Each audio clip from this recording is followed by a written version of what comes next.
Patrick Cooch from the Carlton Footy Club. You're listening to the Coaches Panel. James Walker here from the Brisbane Lions. Jason Johannesson from the Western Bulldogs. Luke Parker here from the Sydney Swans. It's Rory Sloane here from the Adelaide Crows, and you're listening to the Coaches Panel. Max Shaw, Melbourne Football Club. This is Nat Fyfe from the Fremantle Footy Club, and you're listening to the Coaches Panel. Hello, it's MJ from the Coaches Panel. We land ourselves in the number 29 position of the 50 most relevant. Last year, he was one of the breakout stars of 2019. The question is there any further growth in Tim Taranto? Joining me on the phone, a couple of days in the row now. I got Fox on. Hello, buddy. G'day, MJ. G'day, listeners. Good to be here again. He's a pretty impressive player, Tim Taranto, that is for sure. Across all formats, he had a pretty strong year in terms of his seasonal average.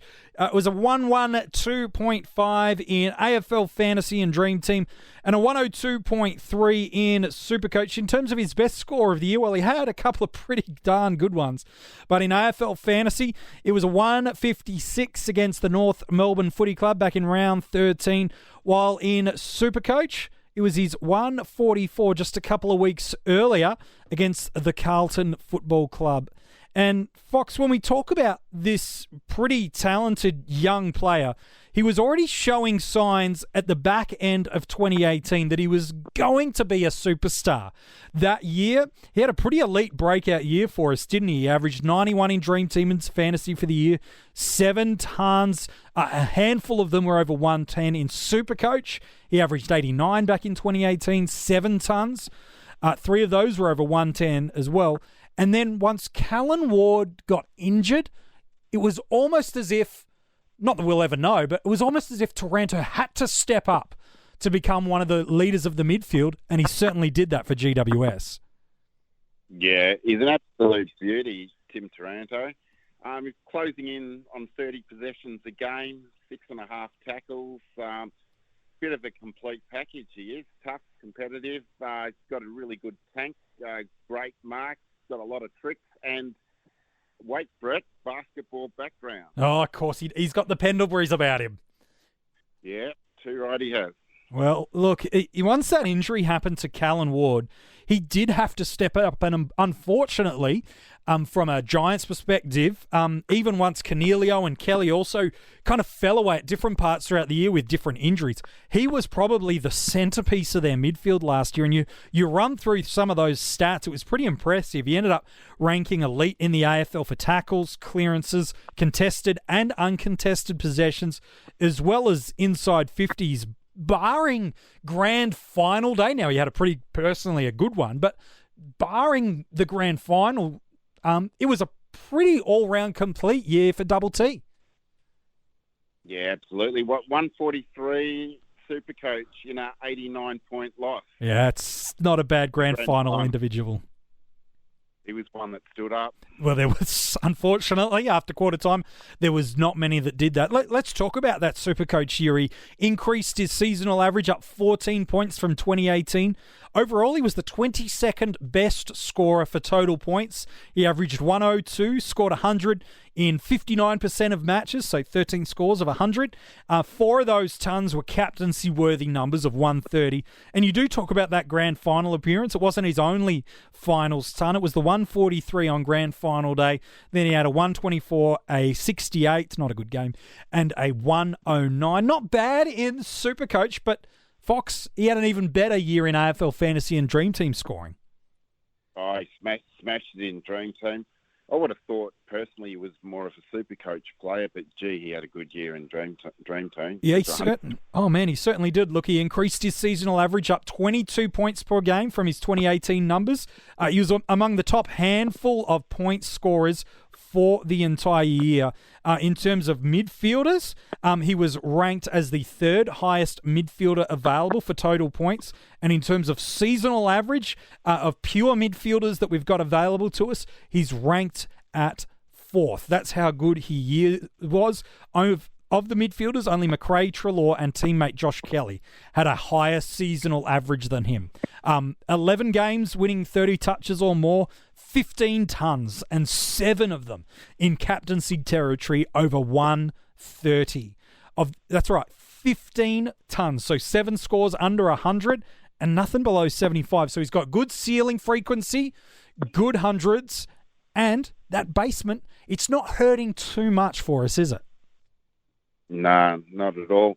And all that, and he's only averaging 0.3 goals a game. Yeah, there's parts of his game he can improve, isn't there? Oh, exactly. TAC went at 1.4.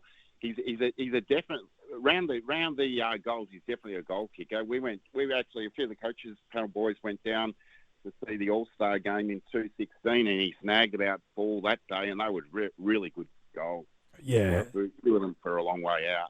You could see he's got a knack of kicking goals. So I reckon once he gets that part of his game in, especially SuperCoach. Yeah. I'm a bit bullish on him at that 102 asking price. Yeah, you could build a case, especially you look at some of those, those final series and some big ceiling scores throughout the year. That 144 against Carlton the following week in round 10, a 132. A fortnight later against the Crows, a 131. We've seen again is probably some frequency of hundreds throughout SuperCoach is certainly a growth area, and that's going to help us because he had multiple games in the 70s. I think it was like 4 or 5 games across the year. He didn't crack the 80 marker in SuperCoach, so that's where that average is going to beef up because we know the ceiling's there. Just sometimes that basement of his isn't as high in SuperCoach as it is in contrast to Dream Team and fantasy scoring. I think when we look at Tim Taranto, he's one of the most promising emerging talents in the league. He's 22 and just after Australia Day, entering into his 4th year into the system. I suppose if we're going to be really brutally honest about Tim Taranto, there's kind of one big question mark that we've got, and to be fair, we don't really know the answer, but I'm keen on your take anyway. It's with Callan Ward coming back in, we didn't get to see their first choice midfield throughout the year, and then we saw guys like Green and Williams roll through at the back end once Cornelio got injured. What is the impact going to look like for us there, Fox? The tough one. That's a really tough one to answer. To be brutally honest, I wouldn't. I would say it would stay the same. Yeah. I can't see it getting any lower. To be brutally honest with you. Yeah, and why would it? Well, he's a brute. He's a guy that they go to. That GWS midfield is pretty brutal, isn't it? Well, it's scary. You've got Cornelio, Kelly, Taranto, Whitfield, Ward, and then you've got Williams and Green that can roll through there. It's as elite as you get, just about. Yeah, I honestly don't see it dropping. I see it staying the same or slightly going up. He's too good a player. He's like you say, he's only 22. Yeah, he's about to turn 22. They're not going to drop away his rotations. You talk about that final game of the year at the grand final. While, all 3 of the GWS supporters probably want to forget it, he was a lone hand in that game. He ended up having 30 possessions, 14 kicks, 16 handballs, 5 marks, 7 tackles. He did everything he possibly could in that game to will his team over the line, or at least be valiant in defeat. He, as well with many other GWS boys, is going to be burning from that. I really do think he's got a bit of a point to prove. And crazy to think of it, isn't it? When we talk about his stats, he finished 22nd overall in SuperCoach in terms of points scored, 4th in Dream Team and AFL Fantasy with Grundy, McRae and Treloar, the only people to score more than him last year.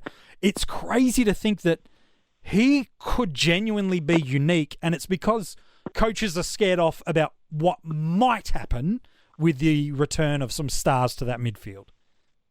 Yeah, people have been asking questions for the last couple of years. With after he had that the second year, I think he went 30. He went 30 points more in his second year, and people were questioning there if he had much.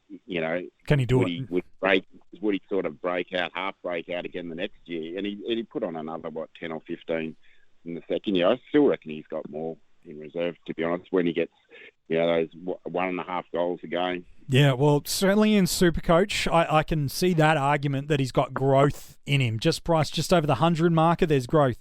In terms of AFL Fantasy and Dream Team, you are paying a decent amount because he's coming in an average of 112. But again, Fox, I can see an increase potential coming through there. What I love about him is he's just not a target of the tag.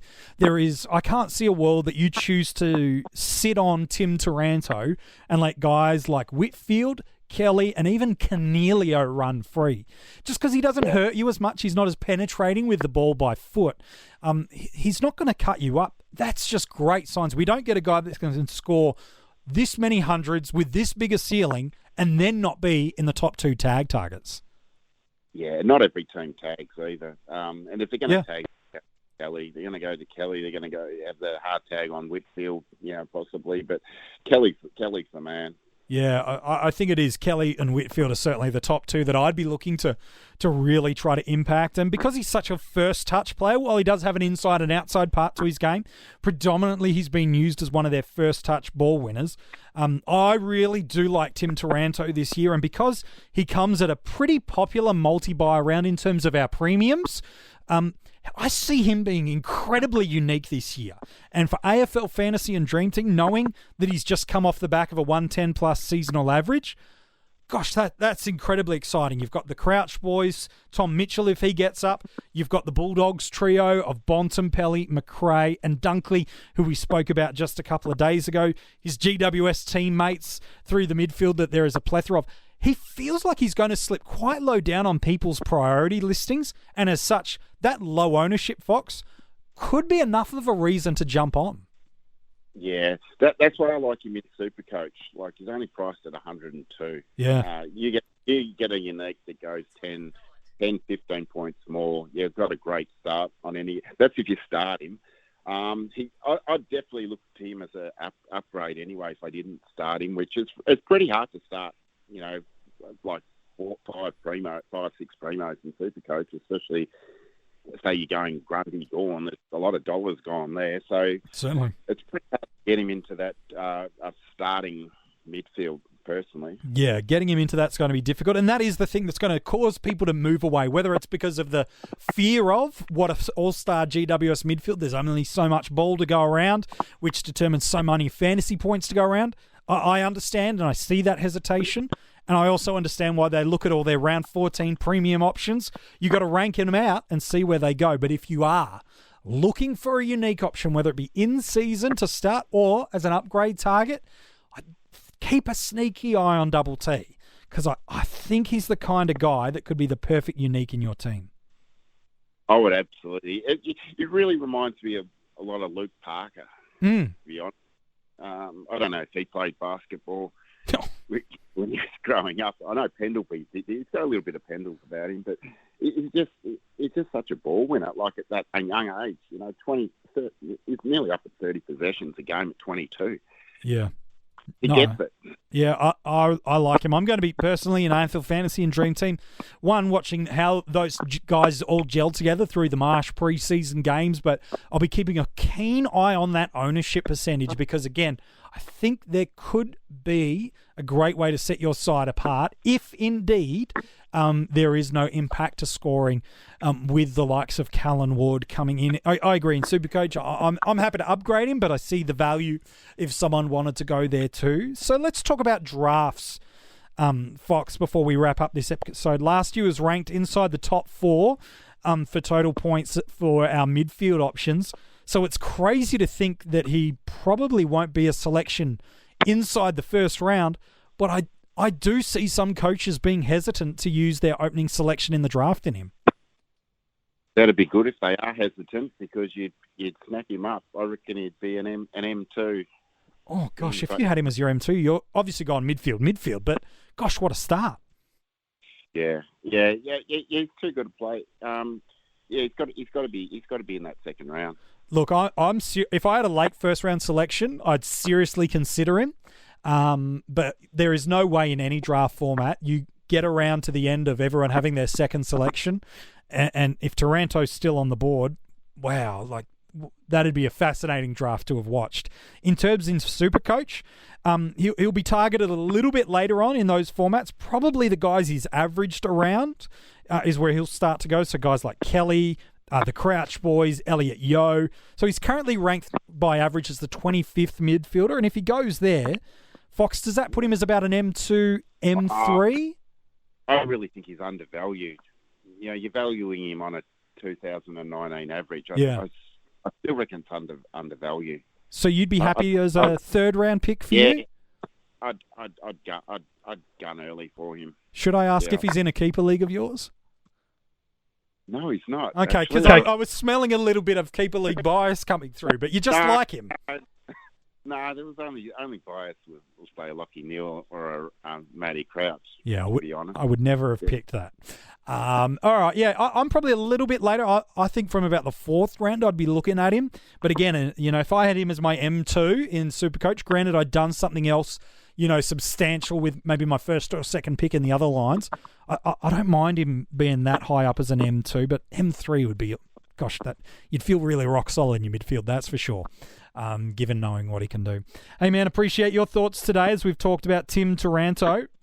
No worries, MJ, listeners. If you want to go and check out the article on him, it is there in full right now at coachespanel.tv. The links for how you can get involved and get early access to these podcasts via our Patreon. We've just released, I've actually just chucked up my SuperCoach side with that format opening yesterday. I've thrown that in there so you can go and check that out now and see what I'm thinking about doing in SuperCoach. Maybe we'll get some of the other Coaches Panel boys sharing their team reveals early for Patreon supporters only. Tomorrow, we get a little bit further into the 50 most relevant, and I can't wait to talk about this player with you.